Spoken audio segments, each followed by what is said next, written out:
Great content starts with good audio. But how? How do we get good audio all the time? Surely closing all the doors can help, but that's not enough.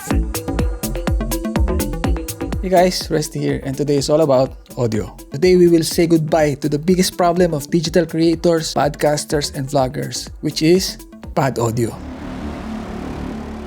Game over. To start, we need the right tool for the job, which is the microphone.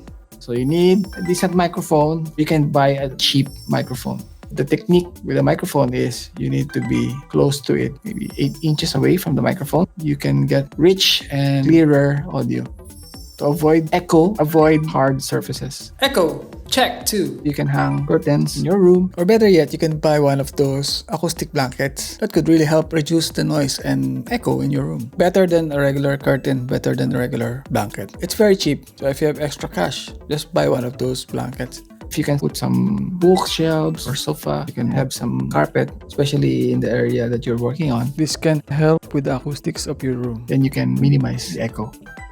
So if this is your room, you can place your mic somewhere in the center. This is the farthest point from all the walls, farthest from all the ceilings and the floor. So you can see you can reduce echo by simple mic placement techniques. To check if it's working, do a test clap before and after the room was treated. Do a test clap. Now some tips on how to reduce ambient noise. Choose the time of day to record your vlogs. So if you can record at night when it's less noisy, that's good. You can also choose the most quiet room. Wherever you are staying, choose the room that has the least noise. Microphones, they are sensitive to air and wind.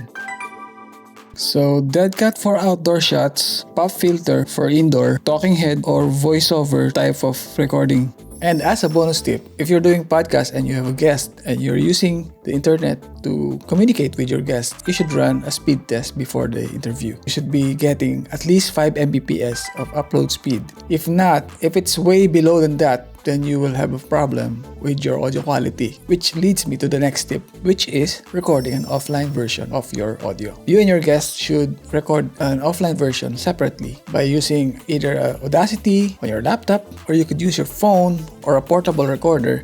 That way you have a backup just in case the recording that you get from the software that you're using is not as good as you expect it to be. It's better to have several files. At least you have a choice, or your editor can pick which is the better recording.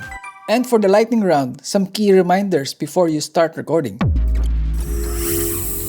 Always use headphones to monitor your audio and turn off all your monitor speakers, because if you use speakers, it will create bleed and feedback, and that's not good. Always, and I mean always, use fresh batteries for your portable recorder. That's important. If it's rechargeable, always charge it to 100%. Because if your battery is weak, your audio will be glitchy, and that's not good. And also avoid too much leaning back and forth, because it will create uneven audio. So what I usually do is I mark my gap by my hand, one dangkal, around 6 to 8 inches, and avoid bumping the microphone. Mini bump will be a huge distraction. Also, avoid moving your chair during the recording and squeaking. That's annoying. Any noise that you create will be picked up by your microphone, so avoid moving around. Also, check your levels. Your VU meter should peak around 50 to 60% when you are talking loudly. You can go to control panel or to your settings to check the audio monitor.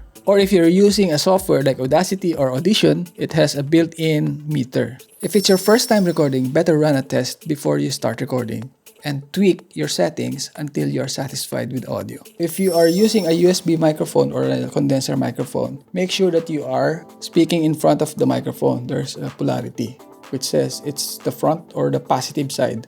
So make sure you are speaking in the front, because that has the highest quality. And if you speak at the back or the rear part of the microphone, you will sound weird. We want excellent, crispy sound, so make sure you are talking in front of the condenser microphone. Now for the case of the medium microphone, usually you talk in front. The microphone is pointing towards your mouth. Now for lapel, you clip it as near as possible to your mouth. Again, test, because different mics, they have different gain. Some lapel mic, they have high gain, so you can place it lower. So again, you need to test and tweak your gain settings every time you record. So that's it for me, guys. Hope this episode could help you level up your voice recording, podcasting, and your vlogging audio. See you on my next video, and cheers.